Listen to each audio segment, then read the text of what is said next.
bambara ni zango kwalaba abin rubutun shirri. Kwalaba abin rubutun shirri wata rana za mu je sai jango. Na fara bambara ni zango. Yaro ka je ka dan sake shiri mugun shirin ka bai kar zango.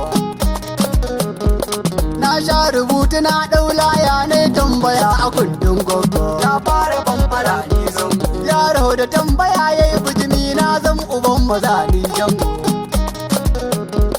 Na fara bambara ne bijimi na zam uban maza ni zango. Na fara bambara ni zango. Filin gudu a baiwa barewa na ɗauki shekaru ne dako.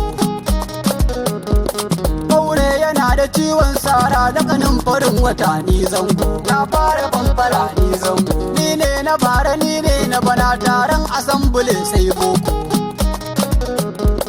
Nasara a sanni ta dube ni sabon kunu ko sai mai jego. Na fara bambara ni zango. Reza ki sara mugu fensir rike rayuwar mutum sai jigo. Rarrafe na fara dabo na lura sun saka min tarko. Na fara bambara ni zango. Na roƙi rabbana na yi roƙo shi ne kaɗai ya zabbin jigo. Ni zango ba ni zagin kowa ko hantara bare in yi rubu. Na fara bambara ni zango. Ni kun kasa gabatin asali ban faduwa a shekai can. Titi a rada sai kawai ga sabon biki a dashin ango. Na fara bambara ni zango. Na roƙi rabbi ya maka komai birkin mura takardar loko.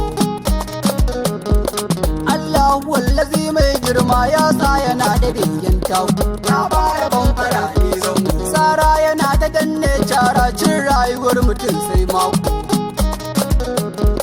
Haske yana ta dukan haske yan zango ne a ƙarshen shago. Na fara bambara ni zango. Sarki yana karantar bawa kai ne fa ja'iri kai soko. Fatan kare a shafe kura zaki yana da girman iko. Na fara bambara ni zango. Gurbi farin jakadan kwarya miki na zuciya ya sai. Kofi farin jakadar moda miki na zuciya ya sai. Na fara bambara ni zango. Aiki farin jakadan gona ɗaki yana da tarin shago. Aiki bakin jidalin sarki na gamsu rayuwa daidai. Na fara bambara ni zango. Dutse bakin misalin kwalbi ɗakin rina bakakin taku. Yaro da tambaya yayi bijimi na zam uban maza ni zango. Na fara bambara ni zango. Na zam uban maza ni